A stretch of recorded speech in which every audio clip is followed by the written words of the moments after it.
સ્થાનિક સ્વરાજ્યની ચૂંટણીના બ્યુગલ તો ફૂંકાઈ જ ગયા છે, પણ સાથે આપણે એ પણ યાદ રાખવું જોઈએ કે ઉમરેઠમાં ચાલુ ધારાસભ્યના નિધન બાદ વિધાનસભાની આ બેઠક માટે પેટા ચૂંટણી પણ યોજાઈ રહી છે. અવસાન પામેલા ગોવિંદભાઈ પરમારના પુત્રને જ હવે ભાજપે ચૂંટણી જંગમાં ઉતાર્યા છે, પણ 23 એપ્રિલે યોજાનાર આ પેટા ચૂંટણી પહેલા જ રાજકીય ગરમાવો તેજ બન્યો છે. કારણ કે ગોવિંદભાઈ પરમારના પુત્ર અને ભાજપના ઉમેદવાર એવા હર્ષદ પરમાર સામે નોંધાયેલી એક નવી ફરિયાદ આનું કારણ બની છે. હર્ષદ પરમારે પોતાના ચૂંટણી સોગંદનામામાં સ્થાવર મિલકતોની વિગતો છુપાવી હોવાના ગંભીર આક્ષેપ સાથે સ્થાનિક નાગરિકે ઉમરેઠ પોલીસ મથકમાં લેખિત રજૂઆત કરી ફરિયાદ નોંધવાની માંગ કરી છે, અને આ માંગ થતાં જ ખળભળાટ મચી ગયો છે. ચૂંટણી અધિકારી દ્વારા કોઈ કાર્યવાહી ન કરાતા હવે આ મામલો કાયદાકીય લડત તરફ પણ વળવા લાગ્યો છે. શું છે આ સમગ્ર ઘટનાની વિગત જાણીએ અહેવાલમાં. જય હિન્દ BSI TV ન્યૂઝ પર આપની સાથે હું છું નિધિ ગઢવી. સ્થાનિક સ્વરાજ્યની ચૂંટણીની સાથે ઉમરેઠ વિધાનસભા બેઠક માટે પણ પેટા ચૂંટણી યોજાઈ રહી છે, પણ લાગે છે કે આ એક બેઠક પર પણ ચૂંટણી શાંતિપૂર્વક નહીં થઈ શકે. ચૂંટણી પહેલા જ રાજકીય વાતાવરણ તંગ બની ગયું છે, કારણ કે આ પેટા ચૂંટણીમાં ભાજપના ઉમેદવારે જે સોગંદનામામાં મિલકતો રજૂ કરી છે, એ સોગંદનામામાં પોતાની મિલકતો છુપાવી ઓછી મિલકત દર્શાવી હોય. ભાજપના ઉમેદવાર હર્ષદ પરમારનું ફોર્મ જે છે એને રદ કરવા માટે ચૂંટણી પંચમાં ફરિયાદ થતા ચકચાર મચી ગઈ છે.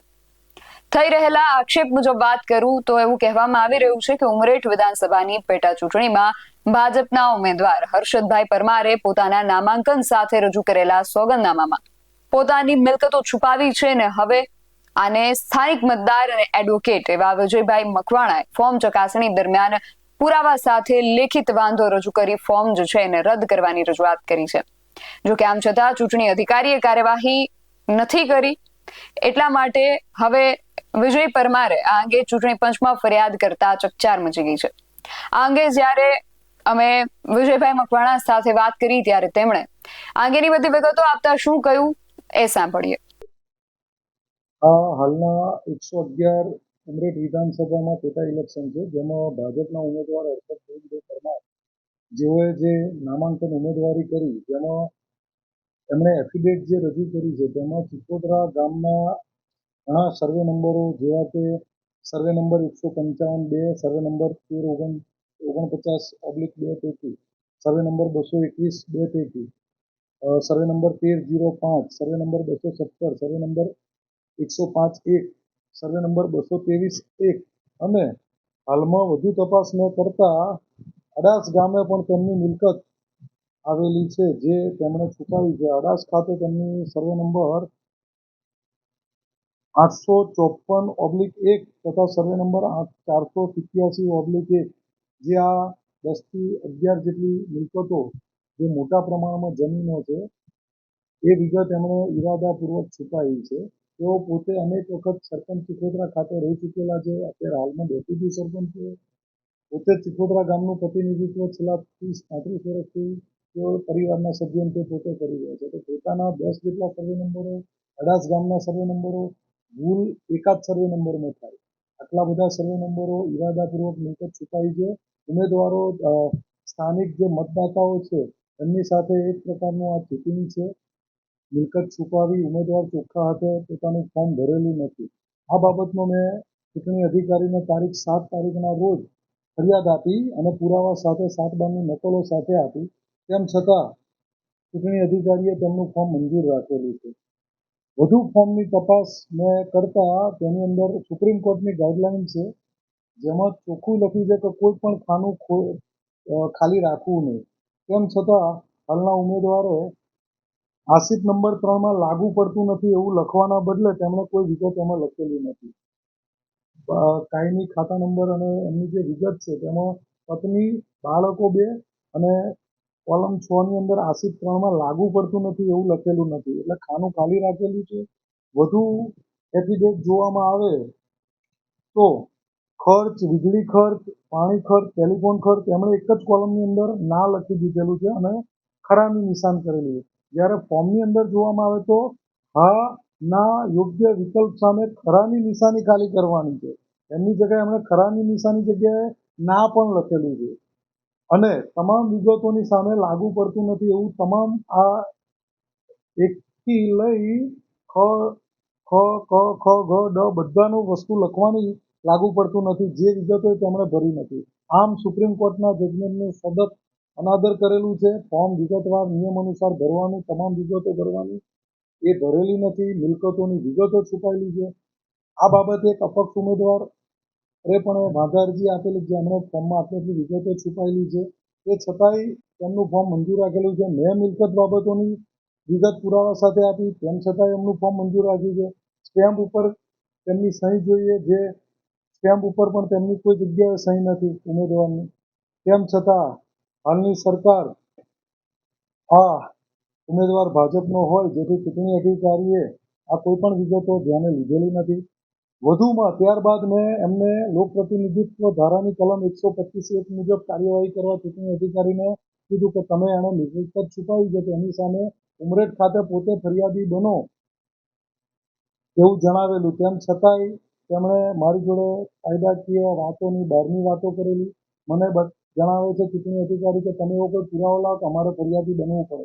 જેથી મેં ધાનેરાની અંદર નાથાભાઈ પટેલ કોંગ્રેસના ઉમેદવાર 2017માં ચૂંટાયેલા, જેમણે મિલકતની વિગતો છુપાયેલી, ત્યારે ચૂંટણી અધિકારી પોતે ફરિયાદી બનેલા પોલીસ સ્ટેશનમાં, એમથી ફરિયાદ દાખલ થયેલી. એ બાબતનો મેં પુરાવો એમને વોટ્સઅપ કરેલો. તેમ છતાંય આજ દિન સુધી તારીખ 7થી લઈ આજે 12 તારીખ છે, હજુ સુધી ફરિયાદ ન આપતા મેં કંટ્રોલમાં આ બાબતની લેખિત ફરિયાદ આપેલી છે કે હવે આની સામે મારે જ ફરિયાદી બનવાનું થાય, કારણ કે ચૂંટણી અધિકારી ફરિયાદી બનતા નથી.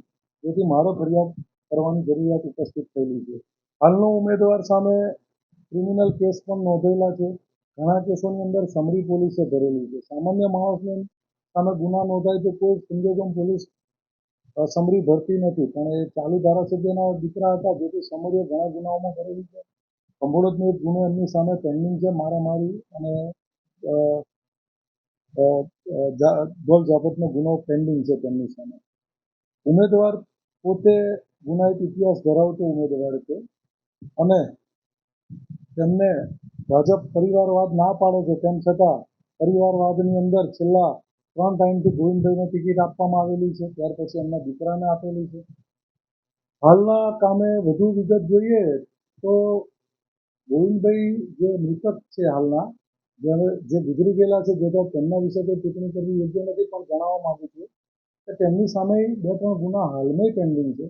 તેમ છતાંય ગાર્ડ ઓફ ઓનર એમને આપવામાં આવ્યું. ક્રિમિનલ કેસો એમની સામે પેન્ડિંગ છે. તે છતાંય હાલમાં એમના દીકરાને ટિકિટ આપવામાં આવી છે. જે પરિવારવાદ નહીં તો શું છે?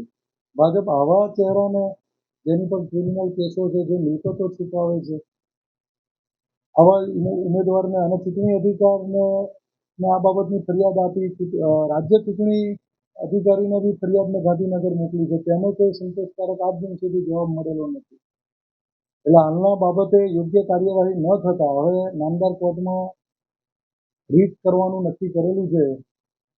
આર્ટિકલ 226 મુજબ હું રીટ દાખલ કરીશ અને લોકપ્રતિનિધિત્વ ધારાની કલમ 100 મુજબ બી અલગથી કાર્યવાહી જે કંઈ કરવાની થાય છે. આ ઉમેદવારનું ફોર્મ ચોક્કસપણે રદ થવું જોઈએ અને તેની સામે ક્રિમિનલ ફરિયાદ બને છે. જે ગુનો ઉમરેઠ પોલીસે દાખલ કરવો જોઈએ, ચૂંટણી અધિકારીને બોલાવીને ફરિયાદ દાખલ કરવી જોઈએ અને ચૂંટણી અધિકારી જે નથી કરતા તો મેં જે ફરિયાદ આપી છે એના કામે ગુનો દાખલ કરવો જોઈએ. વિજયભાઈ પરમારે ખૂબ ગંભીર આક્ષેપોની સાથે આગામી દિવસોમાં હાઈકોર્ટમાં રીટ કરવાની પણ તૈયારી બતાવી છે. જ્યારે અમે આ બાબતને લઈને ભાજપના જે ઉમેદવાર છે હર્ષદભાઈ પરમાર, એમની સાથે વાત કરી ત્યારે એમણે કેવો જવાબ આપ્યો એ પણ સાંભળો. અમારી પોતાની જે પણ મિલકતો હતી એ અમારા એફિડેવિટ કરીને સોગંદનામામાં બધી જ દર્શાવેલી છે. વિજયભાઈને કંઈ ગેરસમજ થઈ હશે અને એવું હોય તો એ અમારી સોગંદનામું અને અમારી મિલકત જેટલી પણ છે એ જાતે આવીને જોઈ શકે છે. હશે કોઈ વાતનો એમને મનદુખ અને આંતરિક વિવાદ દરેક ગામમાં રહેવાના. અમને તો એવું લાગે છે કે એમની સાથે અમારે કોઈ આંતરિક વિવાદ છે નહીં, પણ કદાચ બની શકે સામે પક્ષે કોઈ રીતે ચાવીઓ ભરીને ચડાવવામાં આવ્યા હોય અને એ રીતે કદાચ આક્ષેપ કરી શકતા હોય. હર્ષદભાઈની સ્પષ્ટતા હજુ પણ અસ્પષ્ટ છે અને ચૂંટણી સમયે જ ઉભો થયેલો આ મુદ્દો પક્ષ માટે પણ મુશ્કેલી ઊભી કરી શકે છે અને હર્ષદભાઈ માટે પણ આફતરૂપ સાબિત થઈ શકે છે. હવે આગામી સમયમાં થાય છે શું એ જોવાનું રહેશે. મુદ્દો ગંભીર છે, પણ આ મુદ્દાને કોણ અને કેટલી ગંભીરતાથી લે છે એ પણ જોવાનું રહેશે. તમારું આ સમગ્ર વિષયને લઈને શું માનવું છે અમને કમેન્ટ કરીને ચોક્કસથી જણાવજો. આવા જ વધુ અહેવાલો સાથે મળતા રહીશું. તમે મારી યુટ્યુબ ચેનલને સબસ્ક્રાઇબ કરવાનું અને અમને ફેસબુક અને ઇન્સ્ટાગ્રામ પર ફોલો કરવાનું ભૂલશો નહીં. બાકી નવી અપડેટ્સ માટે આપ જોતા રહો BS9 TV ન્યૂઝ. નમસ્કાર.